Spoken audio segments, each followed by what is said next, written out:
hari ini itu naik ke langit, ya, menaiki langit lebih tinggi daripada awan untuk menyamai kemudian pencipta yang maha tinggi.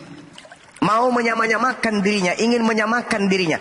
Maka hari ini, mohon maaf sedikit agak panjang, maka hari ini susah kita menemukan adanya ajaran dari saudara Kristen yang mengatakan bahwa iblis itu berasal dari Allah, iblis itu berasal dari Tuhan. Pasti mereka tidak ingin mengatakan bahwa iblis itu ciptaan. Mereka nggak mau. Kenapa? Karena mereka menyetarakan antara iblis dan Tuhan. Makanya sembahan mereka roh, gitu. Iblis katanya nggak diciptakan. Kalau iblis tidak diciptakan, berarti iblis itu adalah sesuatu yang setara dengan Tuhan yang juga tidak diciptakan. Berarti ada dua hakikat yang tak tercipta, iblis dan juga Tuhan. Nah itu dia. Coba kita terawang atau kita teropong ke Matius 28 nomor 18. Kepada aku telah diberi kuasa baik di langit maupun di bumi. Artinya oknum ini diajarkan setara dengan pencipta alam semesta. Dialah Hailal bin Zakar yang disebut kemudian dalam kitab Wahyu milik saudara-saudara Kristen sebagai sebutan sosok yang kemudian mereka sebut sebagai bintang timur. Bintang timur inilah yang disebut Hailal bin Zakar. Seperti itu saudara-saudara, bukan mengajarkan tapi mengingatkan. Nah disinilah kemudian fitnah itu mulai merebak. Fitnahan bahwa Tuhan pencipta alam semesta pernah menjadi manusia. Baca di dalam Kolose 2 nomor 9, Filipi 2 nomor 6, nomor 7, nomor 8. Benar-benar pencipta alam semesta datang menjadi manusia dan digantung di atas pohon. Ini fitnahan yang sangat luar biasa. Fitnahan yang belum pernah terjadi sebelum kemudian oknum yang bernama Paulus ini didatangi makhluk yang ngaku-ngaku sebagai Yesus. Nah ini sekali lagi saya ingatkan, bukan menggurui tapi saya mengingatkan saja. Demikian sahabat-sahabat, silakan. Masya Allah. Ya sekarang mungkin ada sanggahan Pak Pendeta Kris, silakan. Selamat sore, menjelang pagi. Pak Pendeta Kris. Ini udah tengah malam ini. Oh ya tengah malam jadi juga ya. Kan mau kemana karena katanya pun menjelang malam. Pagi kan. Iya, masa iya. sore menjelang pagi. Menjelang pagi. Ya kan memang saya begitu Pak, berhadapan dengan pendeta. Ya silakan, apa sanggahan saudara? Ya ini saya kan baru muncul nih, jadi saya kan nggak tahu pembahasan apa tadi. Itu iblis. Ya iblis kenapa? Ya, jadi gini, Bang. Gini. Di dalam Al-Qur'anul Karim ini lagi-lagi saya merujuk pada Quran ya, Bang, supaya tidak jadikan sebagai materi yang sifatnya hanya menyerang iman Kristen. Di Al-Qur'an itu dikatakan bahwasanya yang disembah selain daripada Allah itu adalah iblis. Al-Qur'an kemudian menarasikan itu dengan sangat jelas. Iyad'una min dunihi illa inatha wa iyad'una illa syaitanan marida. Al-Quran datang kemudian untuk meluruskan semua ajaran para nabi yang dibengkokkan oleh umat terdahulu. Sesungguhnya kata Allah, iyad'una min dunihi, yang mereka sembah selain daripada Allah itu tidak lain hanyalah berhala, dan mereka tidak lain hanyalah menyembah setan yang durhaka. Artinya gini, di luar Islam, di luar ajaran para nabi, yang disembah kemudian manusia itu adalah iblis, setan. Dan kenapa itu bisa terjadi? Karena itu ada keikutsertaan iblis di dalam melakukan tipu daya terhadap mereka. Ya'iduhum wa yumannihim wa ma ya'iduhum syaitan illa gurura. Setan yang memberikan janji-janji kepada mereka, dan setan membangkitkan angan-angan kosong pada mereka, padahal setan itu hanya menjanjikan tipuan belaka kepada mereka. Ini yang terjadi. Nah, berdasarkan ajaran Islam kemudian, Islam itu membahas tentang Bible, Islam membahas tentang Yesus, Islam membahas tentang Kristen melalui Al-Quran. Indikasi itu kuat. Maka muncul pertanyaan kemudian ketika Nabi kami datang kepada Bani Israel bernama Nabi Isa alaihissalam, datang sebagai utusan mengajarkan Bani Israel untuk menyembah kepada Allah, menyembah kepada Sang Khalik. Muncul agama Kristen yang dimotori oleh Paulus dikarenakan adanya makhluk yang datang kepada Paulus mengaku Yesus. Maka muncul pernyataan saya dan muncul juga pertanyaan saya. Makhluk siapakah dia yang datang kepada Paulus dengan mengatakan, akulah Yesus yang kamu aniaya, manusia dari Nazaret. Sampai-sampai makhluk ini membimbing Paulus melakukan satu tindakan yang sifatnya fitnah terhadap pencipta alam semesta. Nah, mungkin saudara Chris bisa menjelaskan ke saya khususnya, makhluk yang mengaku Yesus itu siapa? Silakan Bang. Baik. Jadi pertanyaan yang sama juga akan saya tanyakan. Kalau menurut kesaksian dari Paulus itu kan Yesus yang datang pada dia. Saya mau bertanya, makhluk apa yang datang pada Muhammad? Oke, baik, saya jawab langsung ya Bang ya. Bismillahirrahmanirrahim. Qul nazzalahu ruhul qudus min rabbika bil haqq liyuthabbital ladzina amanu wa hudaw wa busyra lil muslimin. Qul, katakanlah wahai Nabi Muhammad, Roh Kudus menurunkan Al-Quran itu dari Tuhanmu dengan kebenaran. Aspek ini boleh saudara sanggah. Bagaimana Anda bisa membuktikan bahwa itu adalah Roh Kudus? Tapi bukan itu poinnya saudara. Begitu makhluk ini datang, malaikat ini, Roh Kudus ini datang kepada baginda Rasulullah Muhammad SAW, nabiku yang mulia ini mengajarkan tentang Islam. La ilaha illallah inni Rasulullah, aku adalah Rasulnya. Sepeninggal beliau, tak ada satupun manusia mengaku pengikutnya, mengaku rasulnya, mengaku muridnya, mengaku sahabatnya, merubah ajarannya kemudian yang tadinya Nabi dirubahnya menjadi Allah, yang tadinya Nabi dirubahnya menjadi Khalik, yang tadinya Nabi dirubahnya menjadi Tuhan.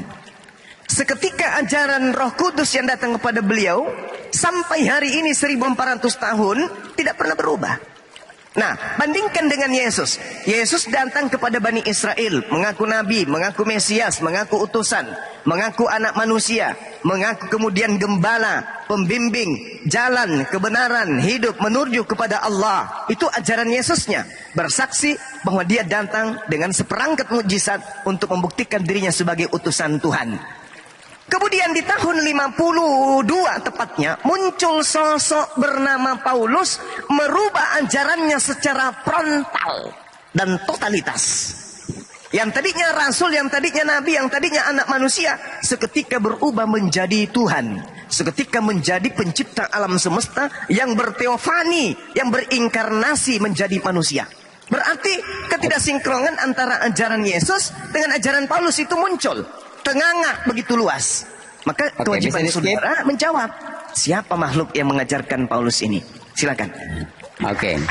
Sebelum kita sampai ke pembahasan tentang Paulus, ya. Malaikat di Lukas 2 itu, malaikat ketika datang kepada para gembala, malaikat sudah berkata kepada para gembala, pada hari ini telah lahir bagimu Yesus Kristus Tuhan di kota Daud. Malaikat sudah menyampaikan kepada para gembala, Tuhan telah datang, Tuhan telah lahir. Artinya, ketuhanan Yesus itu tidak bisa diganggu gugat lagi, tidak bisa disangkal, tidak bisa dipungkiri, ya. Karena ini pernyataan yang sudah disampaikan oleh malaikat kepada para gembala. Jadi bukan karena Rasul Paulus lah yang mengatakan bahwa Yesus itu Tuhan. Ini yang tidak kalian pahami. Oke? Baik, saya mau tanyakan begini. Oke, saya mau tanyakan dulu. Silakan, Bang. Silakan, Bang, silakan. Silakan. Iya, silakan. Al-Quran yang Abang bacakan tadi itu apakah firman Tuhan? Jelas firman Tuhan. Oke, baik, firman Tuhan. Firman Tuhan ini datang kepada siapa? Datang kepada Roh Kudus, lalu disampaikan kepada baginda Rasulullah Muhammad sallallahu alaihi wasallam. Oke, bukti firman Tuhan yang disampaikan melalui Roh Kudus itu kepada Muhammad itu tertulis di mana bahwa Roh Kudus datang kepada Muhammad. Saudaraku, mohon maaf. Kajian kita itu bukan keotentikan kitab suci. Kajian kita itu adalah maksudnya. Dengar. Apakah Roh Kudus itu ada di dalam Al-Quran? Justru Roh Kudus itu adalah yang mengajarkan Oke. Al-Quran, Coba yang menyertai tunjukkan kepada seluruh kami. umat Islam sampai akhir zaman. Baik, Abang Sumat, tolong Iya. tunjuk. Silakan. Bernarasi lah sepanjang Anda bisa, silakan. Silakan, Bang. Ingat ya, hanya perkataan Tuhan yang tidak bisa dirubah oleh manusia. Catat itu. Kalau perkataan manusia pasti bisa dirubah. Dia perkataan guru besar, perkataan dosen, perkataan presiden, perkataan siapapun itu bisa dirubah oleh manusia. Tapi kalau perkataan Tuhan tidak akan pernah bisa dirubah oleh manusia, dan itu hanya disifati oleh Al-Qur'anul Karim. Tapi Bung, mohon dengarkan saya. Itu bukan inti daripada cakupan pembahasan kita.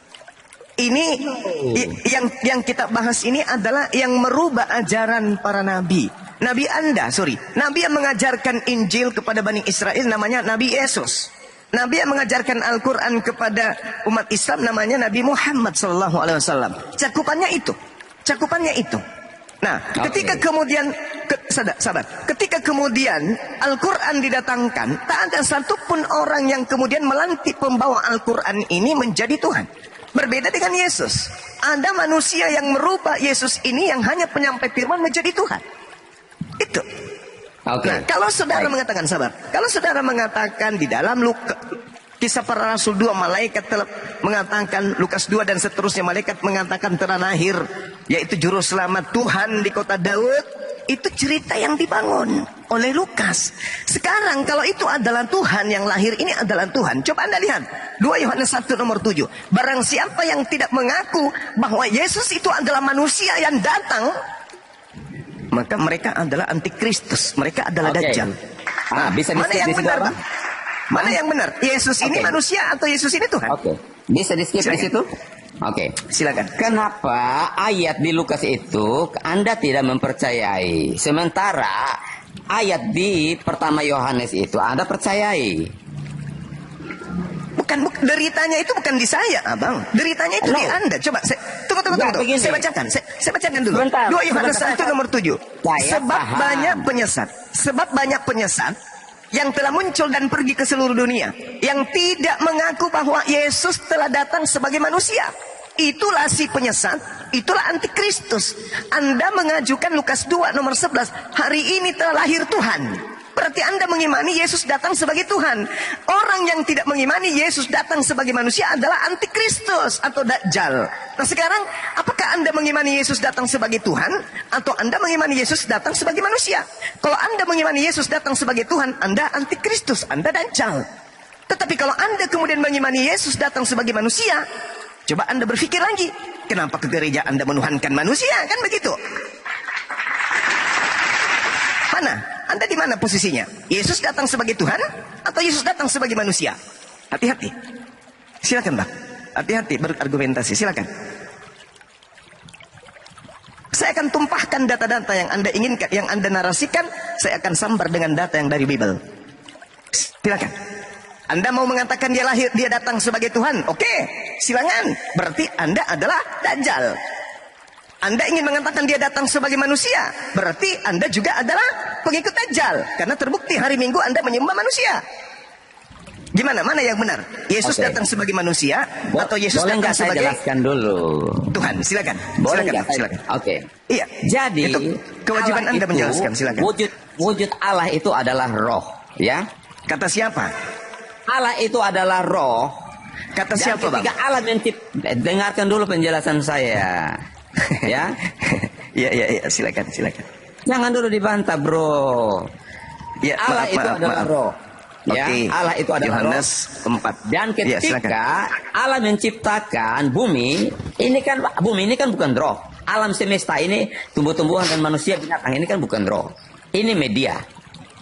Makanya Allah juga butuh media, ya, untuk mengurusi alam semesta ini. Makanya ketika Allah menciptakan langit dan bumi, dan dia menciptakan manusia untuk mengurusi semua yang ada di bumi ini. Allah katakan bahwa Allah berikan kuasa kepada manusia untuk mengurusi alam jagat ini. Dikatakan bahwa taklukkanlah dan kuasailah itu, ya. Kuasailah dan taklukkanlah bumi. Karena itu Allah yang adalah roh ini dia menjelma menjadi manusia. Makanya malaikat datang kepada para gembala, hari ini telah lahir bagimu Yesus Kristus Tuhan di kota Daud. Jadi untuk menyelamatkan manusia, Allah juga harus merubah wujud. Kalau Allah tetap menjadi roh, maka kita manusia tidak akan bisa melihat Allah. Benar enggak? Apakah mata jasmani manusia bisa melihat Allah? Tidak mungkin. Jadi Allah harus berreinkarnasi, menjadi manusia. Makanya nama manusianya Allah itu yang disebut Yesus. Yohanes 1 yang Anda bilang itu bahwa barang siapa yang tidak percaya kepada Yesus datang sebagai manusia, dia antikristus, itu benar. Karena Yesus itu disebut juga dengan anak manusia. Yesus juga disebut anak Allah.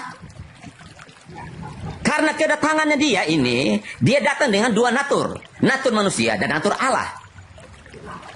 Ini yang perlu dipahami oleh semua umat Islam. Sudah bang? Jadi jangan bernarasi tanpa memahami Alkitab. Oke, Kalau baik. Anda dan teman-teman ini memahami Alkitab itu hanya ayat per ayat saja, maka tidak akan ketemu. Oke, sudah bang. Ya, Oke. nanti waktu Anda nanti. Silakan bang. Oke. Jadi begini saudaraku. Dalam hadis Rasulullah Muhammad SAW jelas di awal tadi saya sudah mengatakan tidak pernah terjadi fitnah di atas muka bumi ini sejak dari Nabi Adam alaihissalam selain daripada fitnah Dajjal. Ini umat Islam dengarkan. Barusan saudara kita mengatakan bahwa Allah itu adalah roh. Itu adalah fitnah yang sangat kejam dan sangat keji. Mari kita buktikan. Di dalam kitabnya orang Kristen dikatakan Lukas 24 nomor 37. Mereka terkejut dan ketakutan dan menyangka bahwa mereka melihat hantu. Mereka terkejut dan ketakutan sebab mereka mengira melihat hantu.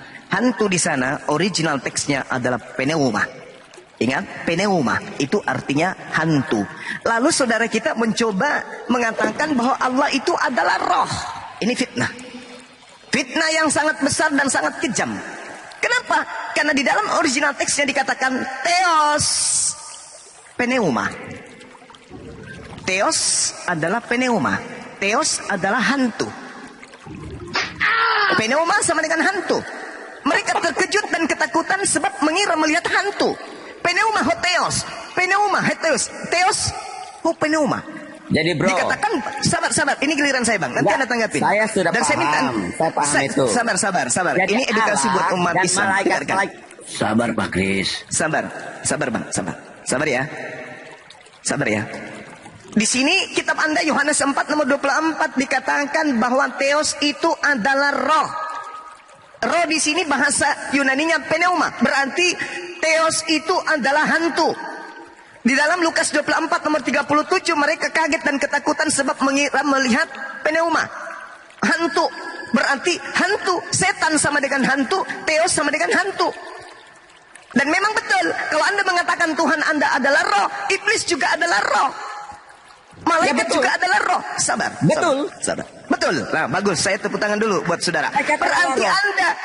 Berarti Anda menyamakan antara setan dengan Tuhan Anda. Ini fitnah yang keji. Kenapa? Dengarkan saya. Al-Quran mengatakan laisa kamitslihi syai'. Oh, saya tidak beriman kepada Quran bang semua. Oke. Kitab yang ada di genggaman ketek saudara mengatakan Tuhan Maha Tinggi tidak serupa dengan apapun. Yeremia 10 dan Yeremia 10 nomor 6.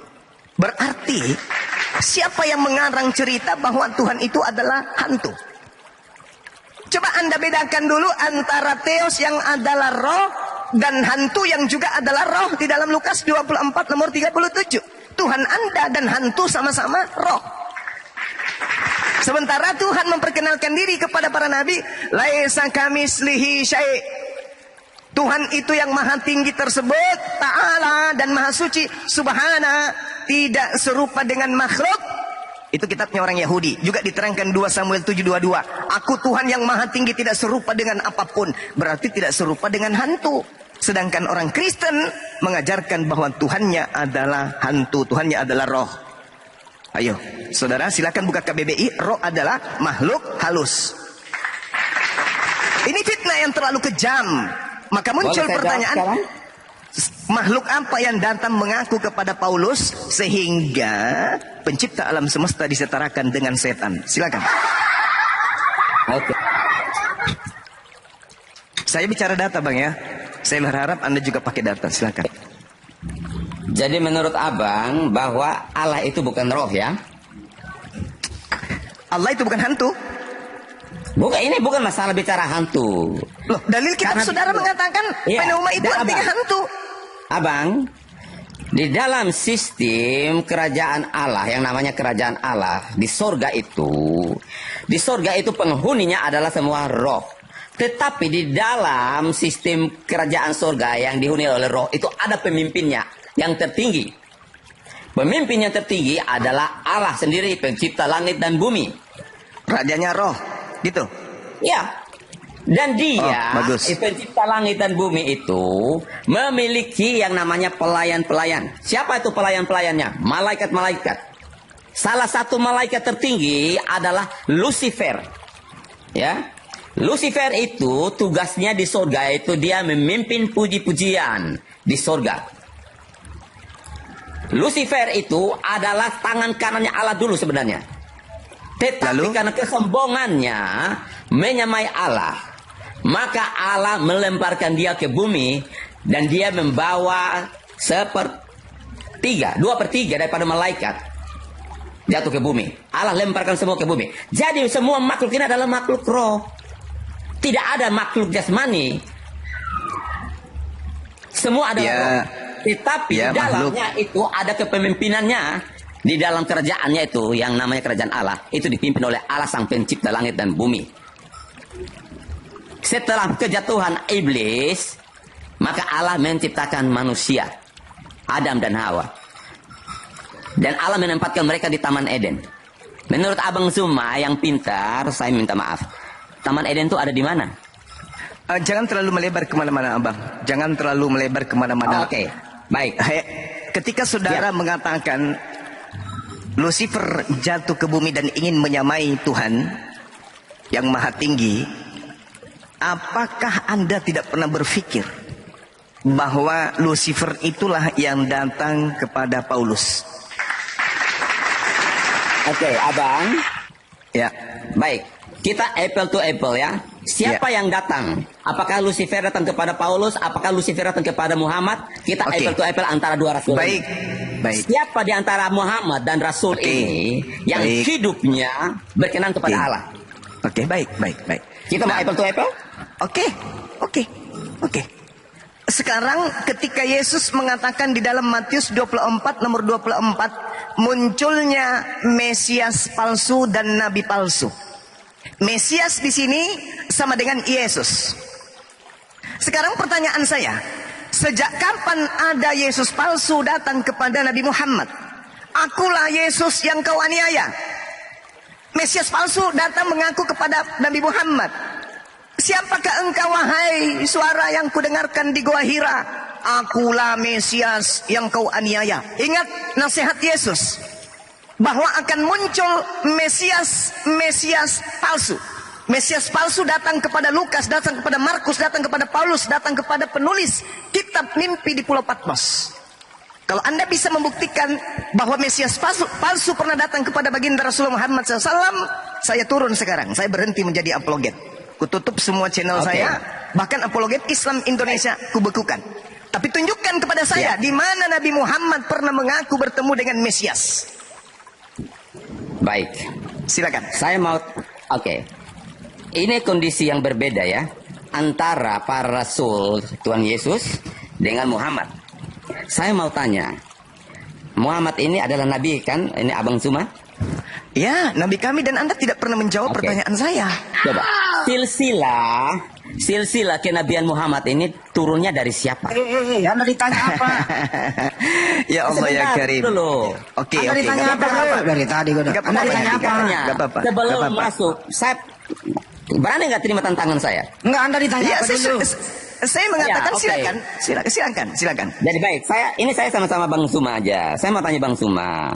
Ya, Muhammad ini jadi nabi dari silsilah siapa dia jadi nabi? Oke, baik. Saya akan mengatakan kepada saudara, mudah-mudahan lisan saya bisa terjaga dari kesalahan. Bismillahirrahmanirrahim. Baginda Rasulullah Muhammad sallallahu alaihi wasallam bin Abdullah bin Abdul Muttalib bin Hashim bin Abdul Manaf bin Qusay bin Kilab bin Murrah bin Ka'ab bin Lu'ay bin Ghalib bin Pir bin Malik bin Nadar bin Kinana bin Kusaima bin Mudrika bin Nabi Ilyas alaihi salam bin Mudar bin Nizar bin Ma'ad bin Adnan sampai ke Adnan.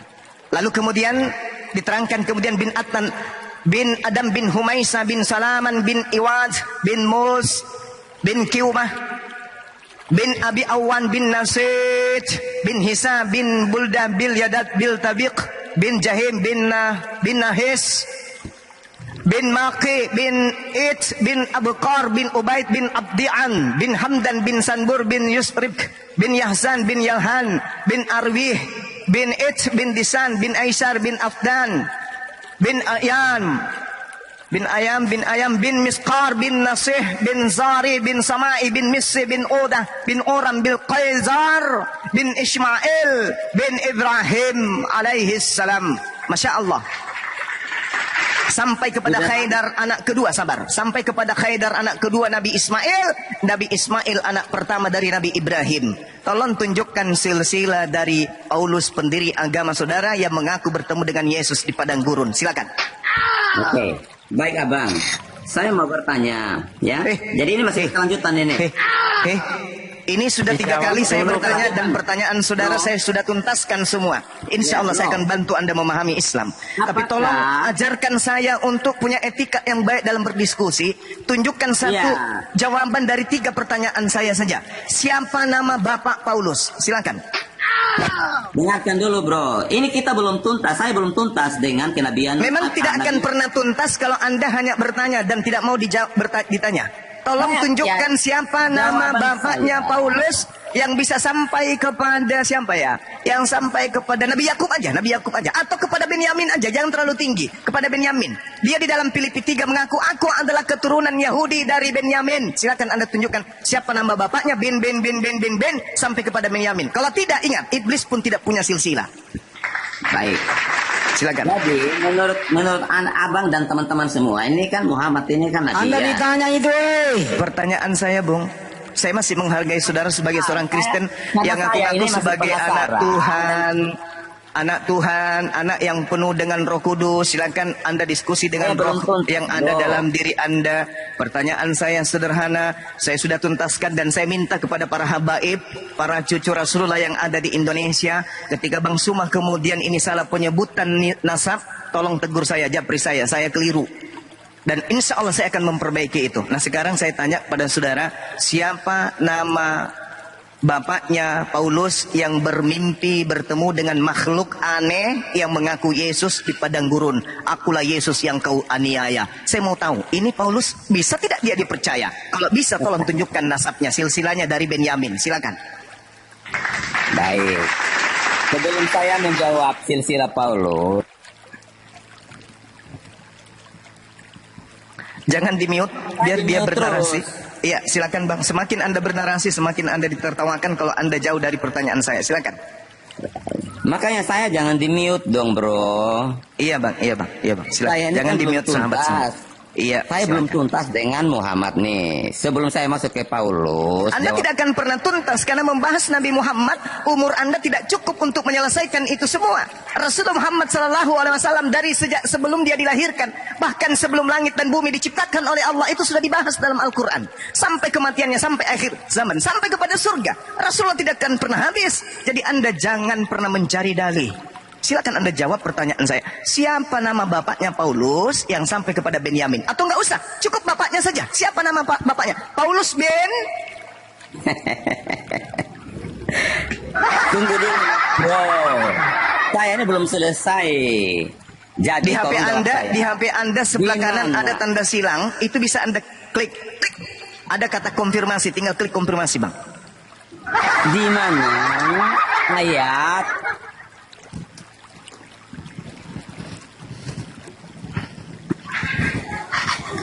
Sementara perjanjian jangan di-mute.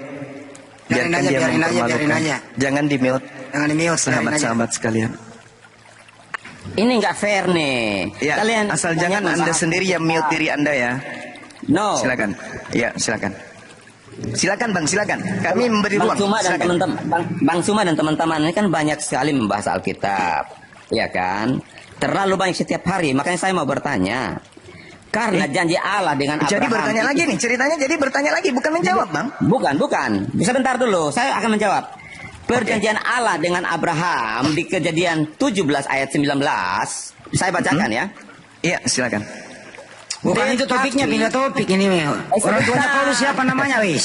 Biar Bang Handi, data ini akan memper dia. Tengok aja, maaf Bang Handi. Ya silakan Anda baca data nomor 19.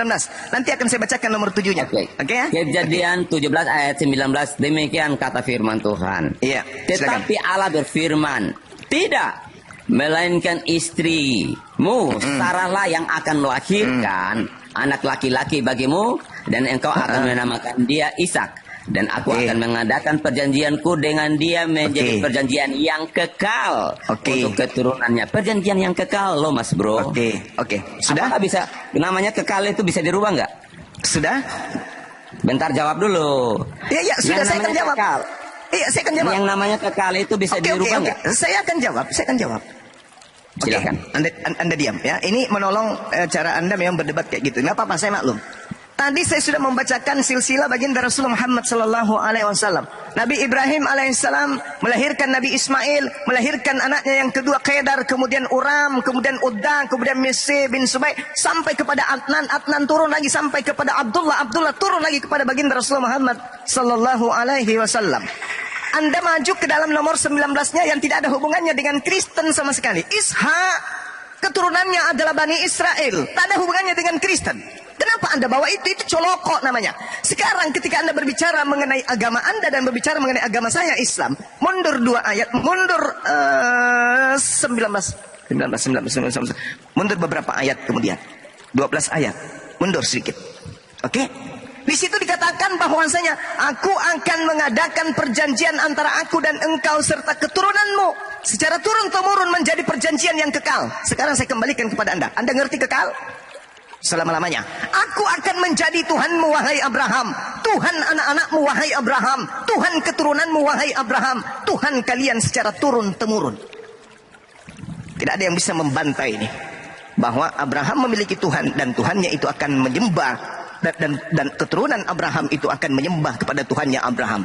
Itu jelas. Al-Quran menarasikan dengan sangat jelas dalam Al-Quran surah Al-Baqarah. Di situ Allah Subhanahu wa Ta'ala menjelaskan bahwasanya kami umat Islam keturunan daripada ajaran yang dibawa oleh baginda Rasulullah Muhammad sallallahu alaihi wasallam. Dikatakan wa wassa biha Ibrahimu banihi wa yaqub ya baniya innallaha astafa lakumuddin fala tamutunna illa wa antum muslimun wa kuntum syuhada'a in ishadara Ya'qub al-maut is qala li bani ma ta'buduna min ba'di qalu na'budu ilahaka wa ilahaka abaika Ibrahim wa Ismail wa Ishaka ilaha wahid wa nahnu lahu muslimun. Bagaimana Anda bisa paham pertanyaan saya aja Anda nggak paham? Anda membahas tentang kejadian 17. Jangan coba-coba. Kejadian 17 itu adalah perjanjian kekal Allah antara keturunan Nabi Ismail dan keturunan Nabi Ishak. Keturunan Nabi Ishak tidak ada yang mendirikan agama menyembah kepada manusia. Ajaran menyembah kepada manusia itu ajaran Barat, ajaran Roma, Vatikan.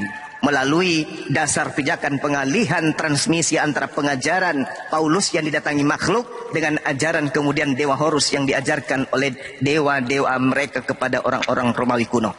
Nah, muncul kembali pertanyaan saya. Saya sudah menjawab.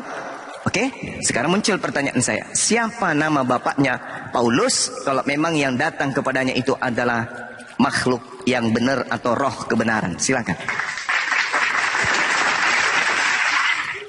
Jadi kalau bro mau tanya siapa bapaknya Rasul Paulus, itu memang tidak tertulis di dalam Alkitab. Kenapa tidak tertulis? Karena itu bukan hal yang penting. Hah? Ya. Bukan hal yang penting? Bapaknya Paulus tidak perlu ditulis di Alkitab. Karena itu bukan hal yang esensi, ya. Kok bukan hal yang esensi? Paulus ini, sabar. Dia Paulus Rasul. ini mengajarkan kemudian 13 kitab kepada Anda. Anda tidak tahu siapa orangnya. Anda tidak tahu siapa orangnya. Paulus ini setan atau manusia? Kalau Anda mengatakan dia adalah manusia, siapa nama bapaknya, siapa nama ibunya? Jangan-jangan dia si iblis yang menjelma menjadi manusia, hanya sekedar untuk menyesatkan manusia. Karena Yesus mengatakan, waspadalah kepada Mesias palsu, waspadalah kepada nabi palsu yang datang kepadamu, mengaku, menyamar sebagai domba, padahal dia adalah serigala yang buas. Sekarang Yesus mengatakan, jangan terlalu jauh Anda mengatakan mana nabi palsu, mana